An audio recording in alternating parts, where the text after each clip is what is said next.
Kita awali buletin Sumut dengan informasi masa Aliansi Pemuda dan Mahasiswa Sumut menggeruduk Polda Sumatera Utara, meminta Polda Sumatera Utara untuk segera menangkap Dirut Bank Sumut yang sudah 2 kali mangkir dari panggilan penyidik, bahkan tidak mengindahkan surat penjemputan paksa dalam kasus dugaan tindak pidana perbankan, penipuan, dan penggelapan oleh Bank Sumut terhadap Tianas Situmorang.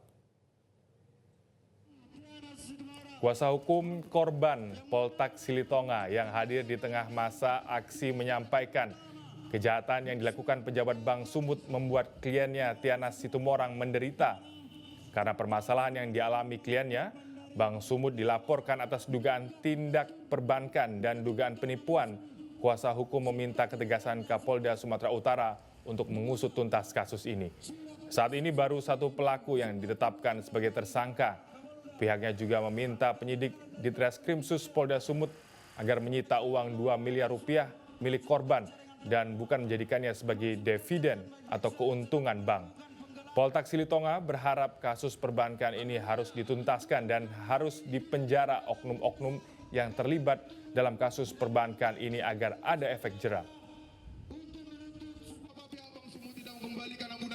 Selama ini kasus-kasus yang dilakukan oleh perbankan ini selalu di lapangan ya, kebanyakan.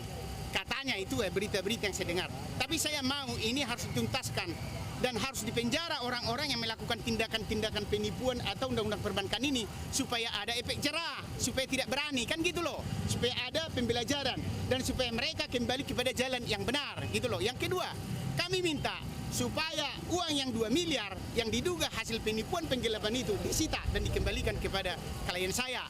Itu yang kami harapkan. Yang ketiga, tangkap, istilahnya tahan yang sudah menjadi tersangka. Jangan ada kompromi, ini kan 2 miliar loh. Dan dirugikan ibu ini hampir 2 miliar. Dan yang melakukan adalah orang yang tahu hukum, yang mengerti hukum gitu loh. Masa tidak ditahan? Kita minta itu supaya ditahan. Kalau tidak ditahan ya kita akan melakukan aksi lagi nanti. Supaya ketika dia ditahan dia akan berbicara siapa sebenarnya yang turut serta dalam penipuan penggelapan ini. Jelajahi cara baru mendapatkan informasi. Download Metro TV Extend sekarang.